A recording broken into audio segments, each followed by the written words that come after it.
একটা গাড়ি কালকে আবার স্টার্ট করুক, আমি নিজে রেলের লাইনে মাথা দেব, বউ বাচ্চা নিয়ে সবাই রেলের লাইনে মাথা দেবো। আমি ক্লিংকার আনলোডিং বন্ধ করতে হবে।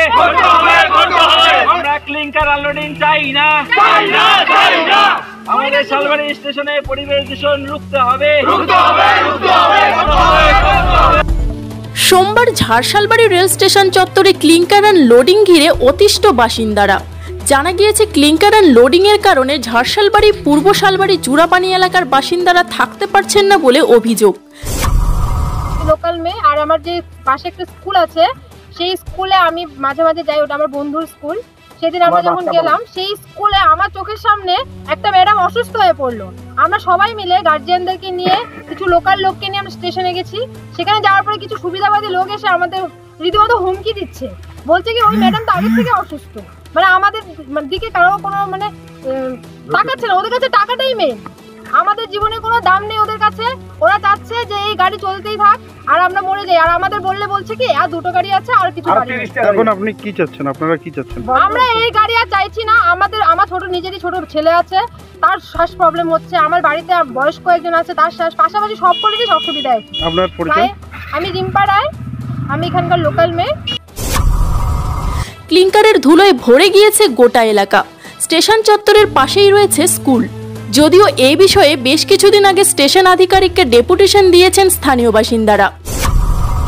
স্থানীয়দের অভিযোগ, দিনের পর দিন এখানে পলিউশন ছড়াচ্ছে, তাদের অসুবিধা হচ্ছে, তাদের শ্বাসকষ্ট নিতে অসুবিধা হচ্ছে এবং কেউ শারীরিক দিক থেকেও তারা কিন্তু খুবই অসুস্থ হয়ে পড়ে আছে। তো সেই বিষয় নিয়ে কিন্তু ডিআরএম অফিসকে ডেপুটেশন দিয়েছে এবং আপনাদেরকেও জানিয়েছে। তো আপনি তো এখানকার আধিকারিক, তো সেক্ষেত্রে আপনার বক্তব্য কি বা কী হিসাবে এটাকে দেখছেন?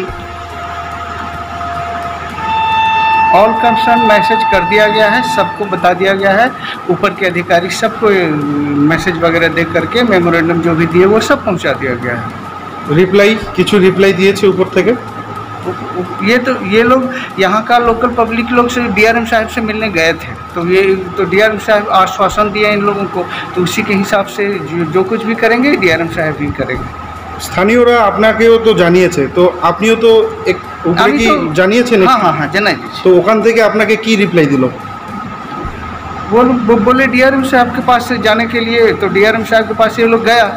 जाने के बाद ये क्या बोले हैं डीआरएम साहब वो तो यही लोग बता सकते हैं। आपका परिचय? Ravishankar Kumar, station master. नाम? रविशंकर। কিন্তু তারপরেও ক্লিংকারের ডাম্পিং হয়েই চলেছে বলে অভিযোগ। স্থানীয় বাসিন্দা বজরুল করিম জানান, ক্লিংকার পরিবেশের পক্ষে ভীষণ ক্ষতিকর, যার দরুন শ্বাস নিতে অসুবিধে হচ্ছে বাসিন্দাদের। অবিলম্বে প্রশাসনের কাছে এক স্থায়ী সুরাহা চেয়েছেন বাসিন্দারা। আজকের এই আন্দোলনটা আপনাদের কি উদ্দেশ্য? আমাদের আজকের আন্দোলনের উদ্দেশ্য হচ্ছে, গত 2 মাস যাবত আমাদের এখানে এই ক্লিংকার আনলোডিং হচ্ছে। রেলওয়ের তরফ থেকে এই ক্লিংকার আনলোডিং হচ্ছে।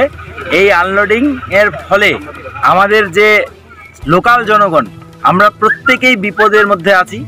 যে ধুলা এখানে এই আনলোডিং এর ফলে যে ধুলা উৎপন্ন হয়, সেই ধুলায় প্রচুর মানুষ শ্বাসকষ্টে ভুগছে, প্লাস বাচ্চা থেকে বয়স্ক সবাই এই ধুলায় অস্বস্তিকর পরিবেশের মধ্যে আছে। আমাদের এই স্টেশনের পাশাপাশি তিনটা গ্রাম, একটা ঝাড়শালবাড়ি, পূর্ব শালবাড়ি, জুরাপানি, 3টা গ্রামের মানুষ এই ধুলায় ক্ষতিগ্রস্ত। এই কারণে আমরা স্টেশনের কাছে এসেছিলাম, গত 3বার স্টেশনে এসেছিলাম, ডেপুটেশন দিয়েছি। এরা বলেছে ডিআরএম এর কাছে যেতে, আমরা ডিআরএম এর কাছে ডেপুটেশন দিয়েছি। প্রত্যেকেই বলছে যে ঠিক আছে আমরা দেখবো, কিন্তু এখনো পর্যন্ত কোনো কাজ হয়নি। ডিআরএম অফিসে শেষবারের জন্য বলেছিল যে আর একটা হয়তো বুকিং আছে, আর একটা গাড়ি আনলোডিং হবে, কিন্তু একটার পরেও আবার বারবার গাড়ি কন্টিনিউয়াসলি হতে চলেছে। এই কারণে লোকাল জনগণ আমরা সবাই মিলে আজকে স্টেশনে এসেছি। এই গাড়ি অর্ধেকটা আনলোডিং হয়েছে, বাকি আনলোডিং আমরা বন্ধ করে দিয়েছি।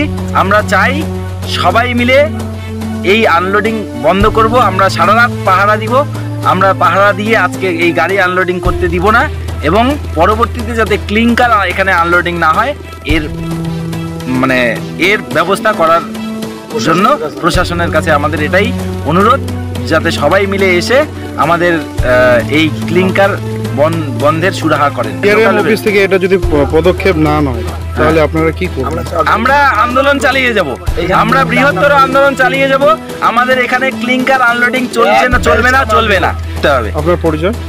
আমি বজলুল করিম, আমার বাড়ি ঝাড়শাল বাড়ি, বাবার নাম শফিকুল ইসলাম। আমাদের এখানে যে শ্বাসকষ্ট হচ্ছে, আমার বাচ্চার চোখের অপারেশন করেছি 3 লাখ টাকা খরচা করে। আমার বাচ্চা 2 মাস থেকে স্কুলে যাইতে পারে না, টিউশনিতে যেতে পারে না। আমার বাচ্চাকে আজকে আমরা অন্য জায়গায় পাঠিয়ে দিয়েছি। আমরা বসবাস করার অযোগ্য জায়গায় আছি। আমি কোথা থেকে আমার বিচার পাবো তাহলে?